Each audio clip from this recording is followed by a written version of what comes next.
नमस्कार। पत्रिका टीवी के खास programme she leads family show में आज हम आपको जिस शख्सियत से मिलवाने जा रहे हैं, कहने को तो बीएसएनएल में काम कर रहे हैं, लेकिन इनकी कविता, कहानी और लेख विभिन्न पत्र पत्रिकाओं में प्रकाशित होते रहते हैं। मिलवा रहे हैं आपको संगीता सक्सेना जी के साथ।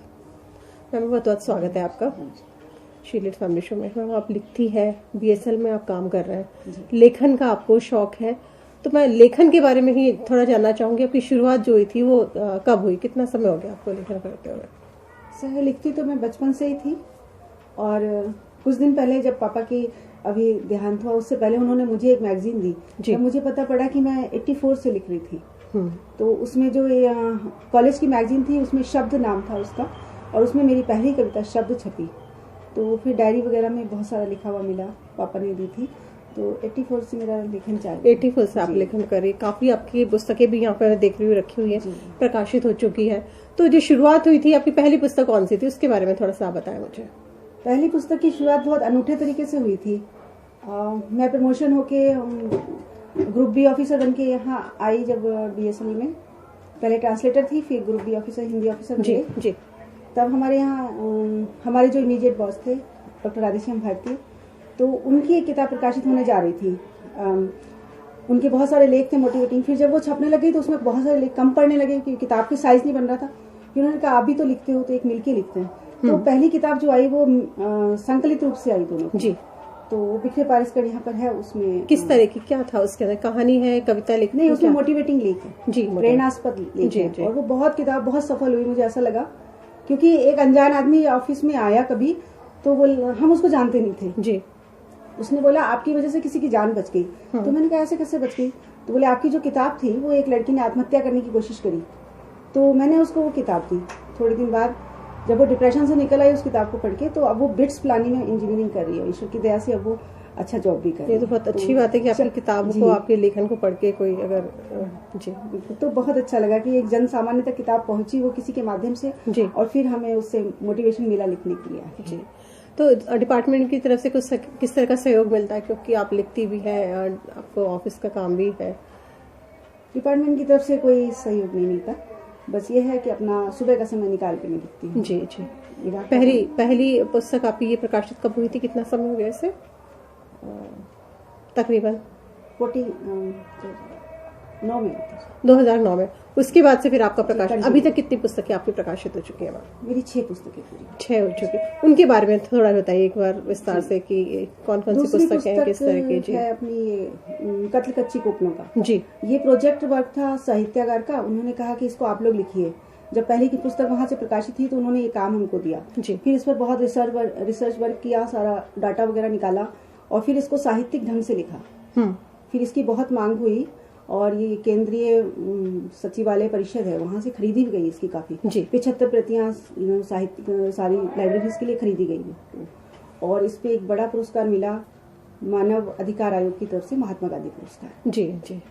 ये नाम से तो ऐसा लगता है कन्या भ्रूण हत्या या इस तरह की उसके विषय पर आधारित जी। वही है, बिल्कुल वही है। जैसे पहले जमाने में जब कन्याओं को मार देते थे और भ्रूण हत्या भी करते थे, दोनों हत्याओं के ऊपर है। तो उसके जो तरीके हैं, किस किस तरीके से मारते थे, बहुत मार्मिक है। पढ़ते पढ़ते इसको बहुत ही कसक होती है मन में कि हमारे समाज में भी इस तरह से होता है कि लड़कियों को अभी भी ऐसे मारा जाता है। बहुत इसमें दर्द छुपा हुआ है। लास्ट में थोड़ी सी कहानियां भी हैं, छोटी छोटी चीजें मैंने लिखी थी और सर ने भी लिखी थी, बाकी लेख हैं। ये दोनों मिक्स, मतलब ये भी संकलित रही है आपकी? संकलित रही है। ओके। और इसके बाद फिर मैम फिर हमारी आई गढ़जड़े जिंदा बची।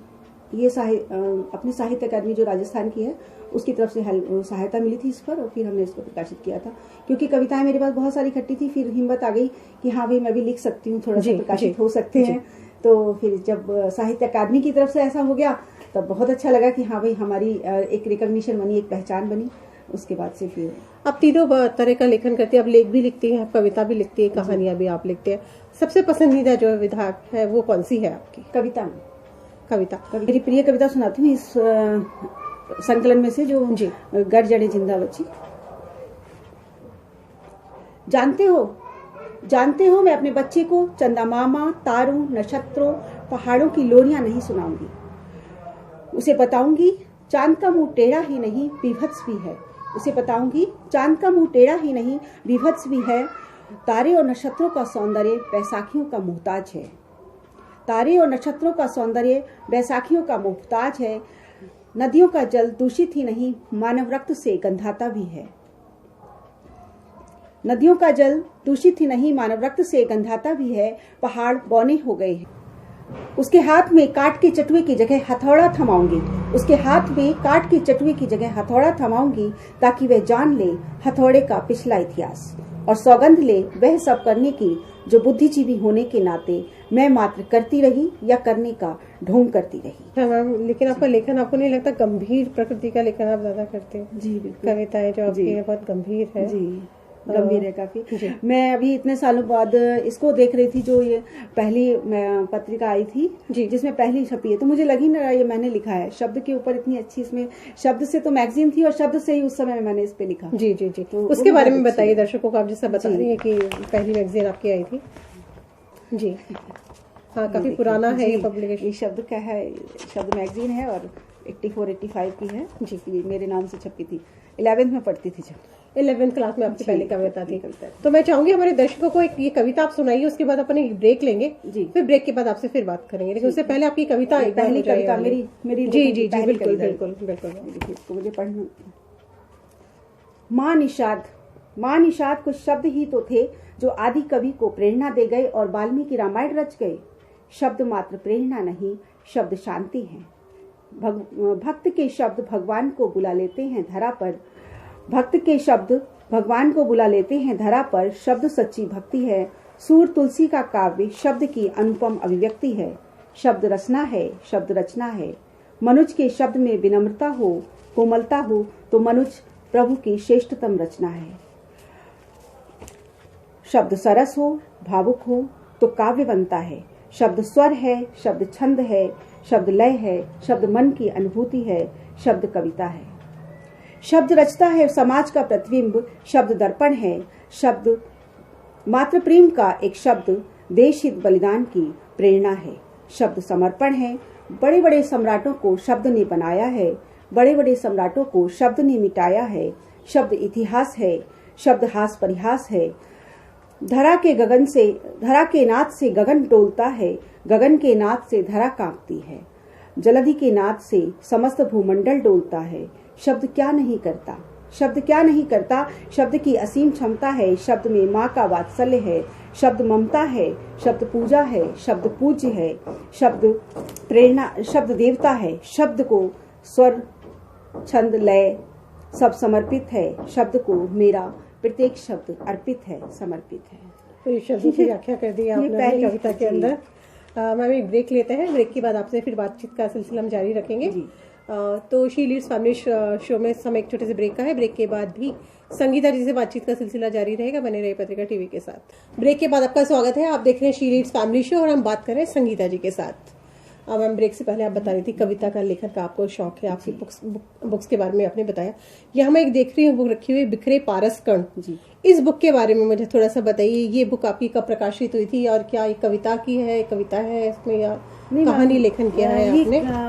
उसकी है, लेखों की है, मोटिवेटिंग लेख है। जी जी जी। और ये आई थी 2010 में जी। ओके। तो और इसमें शीर्षक ही देखिए कितने अधिक मोटिवेटिंग है कि सुनकर ही लगता है कि आदमी की जीवटता कितनी प्रचंड होनी चाहिए कि बहुत अच्छे से हमको जीना चाहिए। पूरे अगर जीना है तो पूरा जीना, मरना है तो पूरा मरना। इसके अलावा क्या रखा है जिंदगी में। इसके शीर्षक देखिए, जो लेखों के शीर्षक हैं उन्हीं से आदमी को बहुत मोटिवेशन मिलता है जी। प्रार्थना उद्गीत, इसमें एक छोटा सा बच्चा होता है, वो पादरी के पास जाता है और रोज चर्च में जाता है। पादरी अपनी प्रार्थना कर रहा होता है तो बच्चा भी उसी तरह बोलने लग जाता है, बुदबुदाता रहता है। पादरी को बहुत ही आश्चर्य होता है, बच्चा क्या बोल रहा है। नेक्स्ट डे फिर वही आता है बच्चा और फिर बोलने लग जाता है। तो पादरी बड़ा चक्कर में पड़ जाता है, भाई ये क्या कर रहे हो। तो उसने कहा तुम क्या बोलते हो? वही जो आप बोलते हो। मैं तो साइंस बोलता हूँ, उसकी बाइबल के साइंस बोलता हूँ। तो बोले तुम साइंस बोलते हो, तुम्हें हिब्रू भाषा आती है? बोले नहीं आती। फिर क्या बोलते हो आप? तो उसने कहा मैं तो ABCD बोल देता हूँ और ईश्वर से कह देता हूँ कि आप इनको ठीक से जोड़ लेना हिब्रू भाषा में। पादरी का जो इतना विद्वान एकदम से पता पड़ा कि भाई देखो बच्चा, छोटा सा बच्चा कितना विद्वान है कि ईश्वर तो सर्वशक्तिमान है, वो जानता है। तो बहुत उसको इस तरह की इंस्पिरेशनल और बाकी जी बड़े बड़े हैं। बाकी प्रण प्राचंड, तकरार कर तकरीर तकरार कर तकदीर से, बुने सपने खुली आंखों से, कमजोर होना पाप है, इस तरह की आपने लिखी। और भी मैं कई बुक्स यहाँ पे रखी हुई देख रही हूँ, इनके बारे में थोड़ा सा और बताइए। ये तो आपकी बुक है जो ये साहित्य अकादमी की तरफ से आई थी, साहित्य अकादमी की तरफ से मिली थी। ये कौन सी है मम्मी, इसके बारे में थोड़ा बताइए आप। ये गढ़ रेमन गढ़ है। तो इसका जो शीर्षक है वही जो ये कवर पेज है, यही देखिए कितना अच्छा सा है कि आदमी मनुष्य खुद को ही गढ़ रहा है। हम खुद को गढ़ते हैं, अगर हम चाहें तो हम कुछ भी बन सकते हैं। अपने अंदर संकल्प होना चाहिए कि हम कुछ भी कर सकते हैं। इस बेस को लेके बनाया हो गढ़ रेमन, यही है। इसमें कविताएं हैं और इसको अभी पुस्तकालय समिति की तरफ से राजस्थान का सबसे बड़ा पुरस्कार कविताओं का मिला है, 50,000 रुपए का। जी अच्छा जी। कितनी कविताएं मैम इसमें, कितनी कविता का संकलन है? इसमें लगभग 20 से कविताएं हैं जी। 20 इसमें 30 कविताएं, 30 कविता का संकलन। समय आपको काफी लगा होगा कविता लिखने में? जी, कविताएं तो लिखते ही रहते हैं, फिर जब इकट्ठी हो जाती है, संकलित हो जाती है। अच्छा मैम, आपको जब थॉट आता है तभी आप कविताएं लिखती हैं या जब आपको फ्री टाइम मिलता है तब आप कविता लिखना पसंद करती है? ऐसा नहीं होता, जिस समय विचार आता है फिर वो शब्द चूक जाते हैं, वो भाव भी चूक जाता है जी। अगर हम कभी कार में जा रहे हैं और ड्राइव कर रही हूँ, भाव आ गया तो फिर साइड में रोक के उसको लिखना पड़ेगा। या किचन में काम कर रहे हैं, उस समय भाव आ गया तो थोड़ी देर बाद अगर सोचेंगे तो वो चला जाता है फिर। तो वहीं का वहीं लिख के डाल लेना पड़ता है, बाद में उसको हम रिवाइज करते हैं। कभी ऐसा होता है कि आप कहीं जा रहे हैं, फैमिली के साथ कहीं जा रही है, हस्बैंड बच्चे सब साथ में हैं, एकदम से दिमाग में इस तरह की कोई चीज आई और आपने किया हो? जी हाँ, आती। मेरे पर्स में हमेशा एक फोल्डर पड़ा रहता है, उसमें खट से लिख के डाल देती हूँ। हस्बैंड कुछ नहीं बोलते, किसी को पता ही नहीं चलता मैंने क्या किया। कभी ऐसा हुआ जैसे आप बता रही थी कि कार रोक के वाकई में आपने कविता लिखी हो? जी, और किचन में तो मैं करती रहती हूँ। किचन में करते रहता है। मैं थोड़े से और बुक के बारे में जानना चाहूंगी। और भी आपकी यहाँ बुक्स रखी हुई है जीवन मकरंद के इर्द गिर्द। जी, ये जीवन मकरंद के इर्द गिर्द कहानी की पहली किताब है ये जी। इसके बाद भी मैंने कहानियां अभी लिखी हैं, लेकिन अभी पुस्तक संकलित नहीं की है। ये कहानियों की किताब है, इसमें समाज से संबंधित विषयों पर कहानियां हैं जी, जिसमें महिलाओं पर भी हैं, पुरुषों पर भी हैं, जो हमारे समाज के विषय हैं बहुत सारे, उनके ऊपर कहानियां हैं। करीब 17 कहानी है और एक काव्यात्मक कहानी भी है, नदी तुम उच्छृंखल बहुत हो, ये अपनी नवनीत में आई थी जी। सारी कहानियां अलग से प्रकाशित हैं मैगजीन्स वगैरह में, और उसमें भी पुरस्कृत हैं जी, उसमें भी पुरस्कृत हैं, और ये किताब भी कई जगह से पुरस्कृत हुई है। तो मैम आपने जैसे लिखा कि जनरली ये देखने में आता है कि महिला लिखती है तो महिला मुद्दों पर ज्यादा लिखना पसंद करती है, आपके साथ भी इस तरह का कुछ है? नहीं मैम, ऐसा नहीं है राखी जी। मेरा तो ये मानना है, मैंने सोचा इस बात पे कि बहुत सारे विमर्श चल रहे हैं, महिला विमर्श, पुरुष विमर्श और फिर दलित विमर्श। शुरू में क्या होता है, ये विमर्श जो होते हैं ना सकारात्मकता को लेके चलते हैं, लेकिन बाद में इतनी इसमें खींचातान हो जाती है कि उसकी नकारात्मकता ही सामने आती रहती है। तो मेरा तो ये मानना है कि जो लेखन होता है वो लेखन होना चाहिए, किसी भी विमर्श में नहीं पड़ना चाहिए। मैं इसी मुद्दे, इसी टॉपिक पे बात करना चाह रही थी। मैं ये जानना चाहती, स्त्री विमर्श आप क्या मान के चलते हैं? स्त्री विमर्श आपके लिए क्या है? जी, मैं तो समाज के मुद्दों पे लिखती हूँ, लेकिन जो लेखन में है वो स्त्री विमर्श अपने आप ही खुद ही आ जाता है। क्योंकि वो इसलिए क्योंकि महिला जो है हर परिवार की धुरी है, परिवार की धुरी है, देन उसी हिसाब से वो समाज की धुरी है और फिर देश की धुरी है जी। तो वो तो आएगी बीच में, लेकिन उसको ये माना जाए कि स्त्री विमर्श हो गया, वो नहीं। जो जहां से जो सच्चाई है वो सामने आनी चाहिए। अगर अत्याचार या महिला पे हो रहा है तो वो सामने आना चाहिए, पुरुष पे हो रहा है तो वो सामने आना चाहिए। किसी एक विमर्श में बंध के नहीं लिखना चाहिए। मैं लिखती हूँ, लेकिन सच्ची बात लिखती हूँ, कहीं से उठाई, कहीं से किसी ने प्रभावित किया, वो लिखते हैं जी। फ्यूचर प्लान्स क्या मैम, आगे के बारे में क्या सोचा है आपने और क्या? जी, मैं कहानियाँ लिखना चाहूँगी, कहानियाँ ही लिखती हूँ जी, और कहानी की किताब आएगी थोड़े दिनों में। एक निबंध की भी अंडर प्रोसेस है, किए हुए हैं मैंने। तो कविता, कहानी, निबंध तीनों बराबर में चल रहा है। अब जैसे ही थोड़ा सा फुर्सत मिलेगी फिर मैं उसको प्रकाशित होंगी। हर साल जयपुर में लिटरेचर फेस्टिवल होता है जी, अभी होने वाला है वापस। आपको लगता है कि इस तरह के जो फेस्टिवल है उससे साहित्य को बढ़ावा मिल रहा है वाकई में? ये तो सब अपने अपने प्रयास कर रहे हैं। अब अलग अलग तरह के प्रयास होते हैं इसके लिए जी। कोई कहना ठीक नहीं रहेगा, सब अपने अपने हिसाब से कर रहे हैं इसके लिए। लेकिन वहाँ जो देखें हिंदी साहित्य की अगर मैं बात करूँ तो उसके सेशंस जो होते हैं वो बहुत ही कम हिंदी साहित्य को जगह शायद ग्लैमर और ये चमक दमक ये सब चीज ज्यादा है। जो बेस होना चाहिए हिंदी साहित्य का वो मेरे हिसाब से नहीं है, जो गहराई होनी चाहिए। और लेकिन होता तो बहुत बड़े स्तर पर है और आते भी बाहर से अच्छे लोग हैं जी जी। मैम मैं चाह रही थी हमारे दर्शकों के लिए, खासतौर पर महिला दर्शकों के लिए क्या मैसेज आप क्या देना चाहिए, किस तरह से लाइफ में आगे बढ़े? अपनी पहचान बनाए। जी, उसके लिए मैं इसी की एक शीर्षक कविता आपको सुनाना चाहूंगी, बिल्कुल। जो मुझे चाहे स्त्री हो चाहे पुरुष सभी के लिए बहुत अच्छी लगती है। गढ़ रे मन गढ़।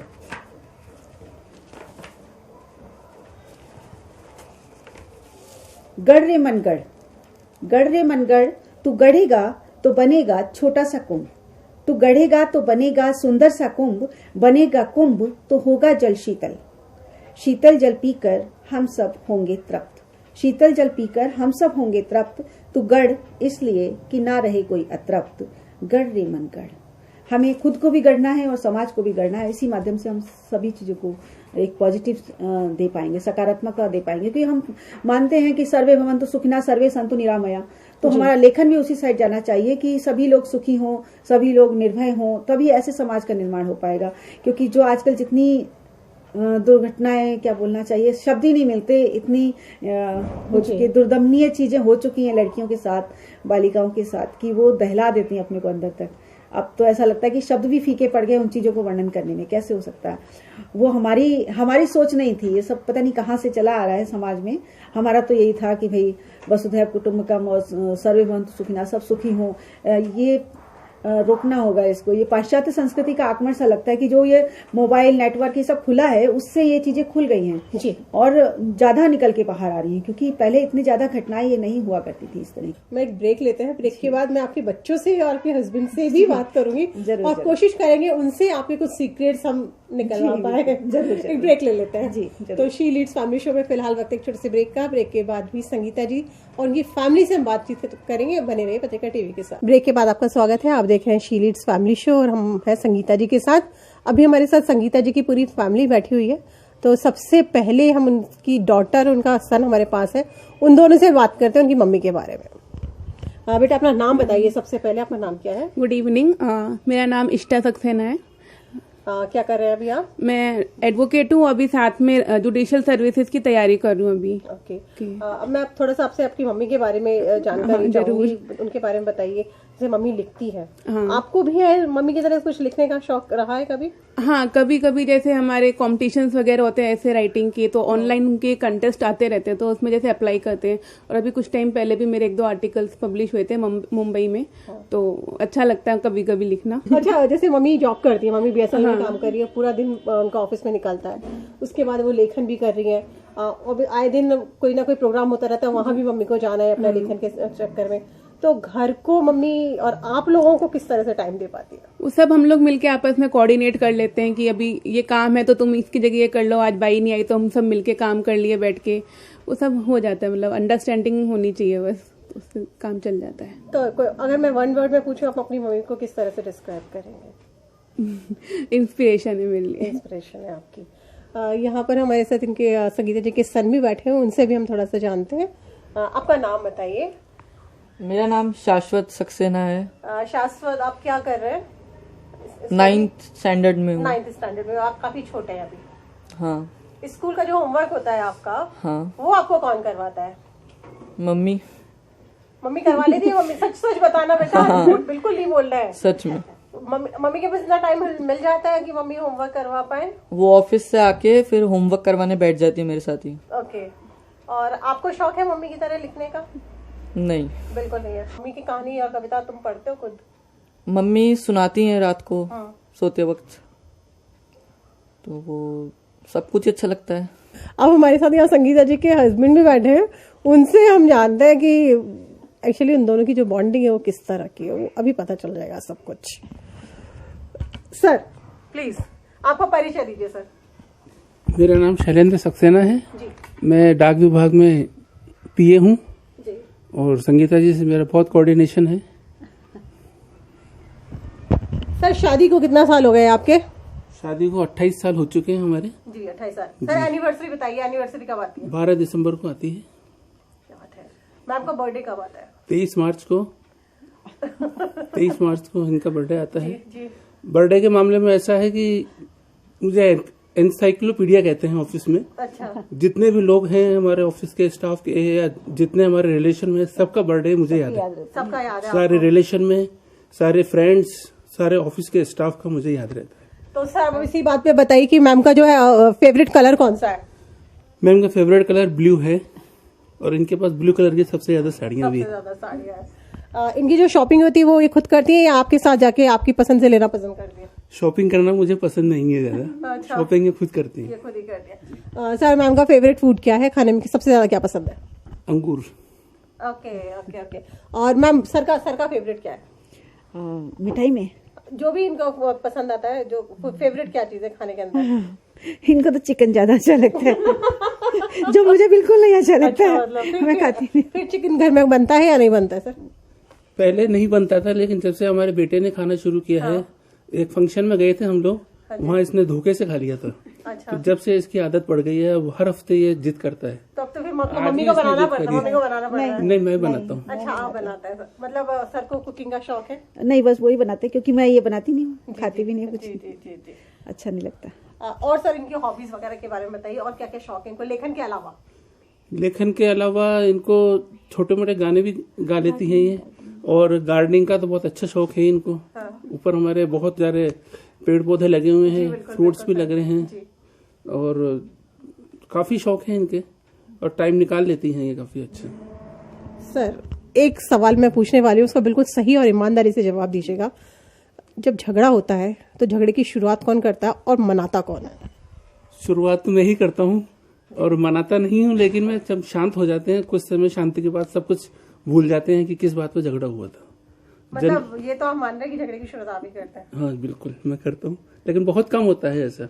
जी। और मैम का नेचर, उनके नेचर के बारे में बताइए। कभी गुस्सा आता है इनको? आता है या नहीं आता कभी गुस्सा? गुस्सा तो काफी आता है, लेकिन हम लोग एडजस्ट कर लेते हैं और मना लेते हैं एक दूसरे को। जी जी जी ऐसा। सर, अपने पूरी फैमिली है आपकी, तो 3 बच्चे हैं आपके। फैमिली को उन्होंने आपके पूरा घर, एक तरह से जो महिला कहते हैं ना औरत ही घर बनाती है, वो पूरा इन्होंने बनाया है। कभी किसी तरह की कोई आपको इनसे कोई कंप्लेन है? कभी किसी तरह की कोई शिकायत है? ऐसी शिकायत ऐसी नहीं है, कुछ कंप्लेंट भी नहीं है कुछ। बस मैं अपने हिस्से का टाइम ये चाहता हूँ कि मुझे अपने हिस्से का टाइम मिले, और वो निकाल लेती है ये। हर पति ये चाहता है, हर पति ये चाहता है कि उसकी पत्नी अपने हिस्से का टाइम उनको दे, तो वो मुझे मिल जाता है। फिर तो कोई बात ही नहीं। मैं तो ये कहने वाली थी कि मैम थोड़ा टाइम दिया कीजिए, लेकिन सर ने पहले ही बोल दिया। क्योंकि मैं किसी को मौका ही नहीं देती ना। सुबह अपने आराम में खलल डाल के तब सुबह जल्दी उठती हूँ, तभी 2 घंटे करके फिर 6 बजे से अपने घर के काम में लग जाती हूँ, इसलिए। मैम, मैंने किस तरह से की सारी चीजें? आपने परिवार, लेखन, हस्बैंड, बच्चे, किस तरह से किया ये सारी चीजें आपने अब तक? टाइम से मैनेज कर लेते हैं। अर्ली मॉर्निंग जैसे लेखन करना है तो लेखन करना है, 6 बजे से अपन घर के काम करने हैं तो वो कर लेते हैं। उसके बाद फिर ऑफिस चले गए, ऑफिस से वापस आए, फिर अपना बच्चों को संभाल लिया। इस तरह से चल जाता है पूरा, कोई जैसे दिक्कत कभी आप बाहर गए तो तब वो सब हाँ, चीजें किस तरह से फिर होती है थोड़ी सी प्रॉब्लम, तब ये संभालते हैं पूरे घर को। बाहर जाना रहता है, कोई साहित्यिक कार्यक्रम हुआ, पुरस्कार देना है, या फिर कोई विमोचन वगैरह किसी कार्यक्रम में आमंत्रित किया गया। कार्यशाला में भी कई बार बाहर जाना पड़ता है, हिंदी कार्यशाला में लेक्चर देती हूँ, तो फिर ये संभाल लेते हैं पीछे से पूरा घर।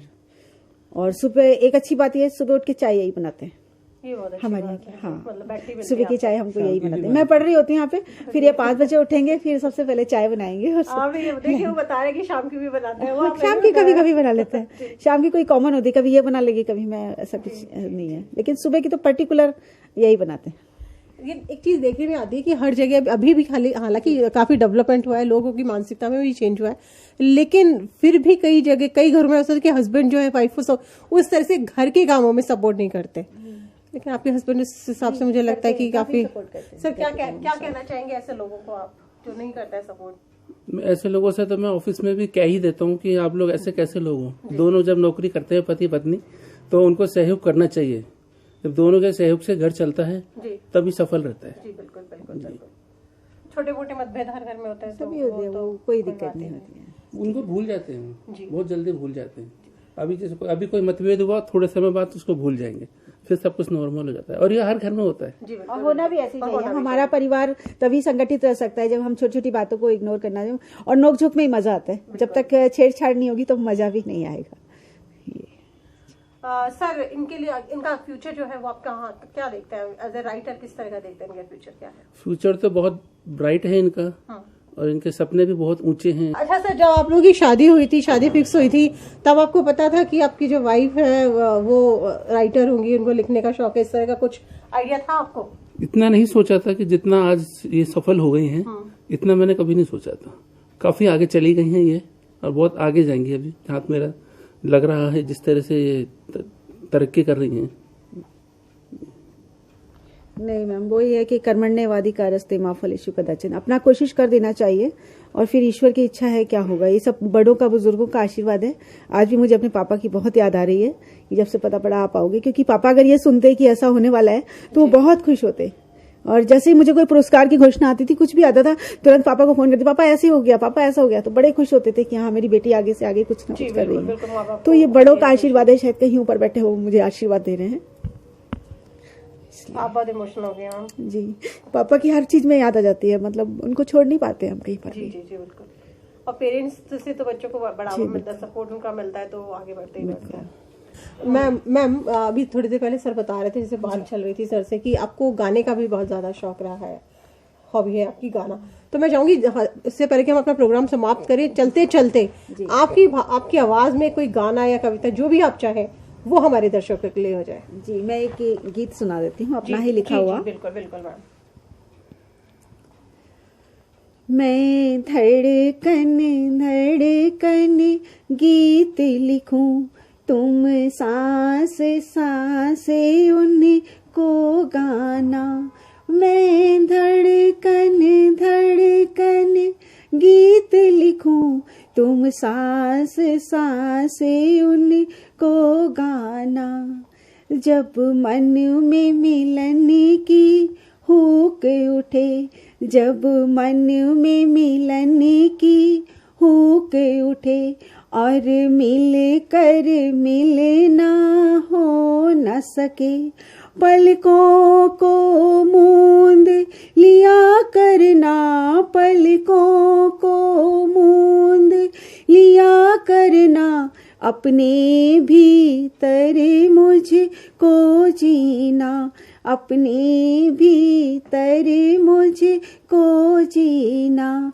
मैं धड़कन धड़कन गीत लिखूं, तुम सांस सांस उनको जीना। मुझे ऐसा लग रहा है जो कविता आपने सुनाई है, जो गीत आपने सुनाया, सर के लिए सुनाया। जी बिल्कुल, प्रेम को ही समर्पित गीत था, मन को समर्पित गीत जी था। जी जी बिल्कुल बिल्कुल।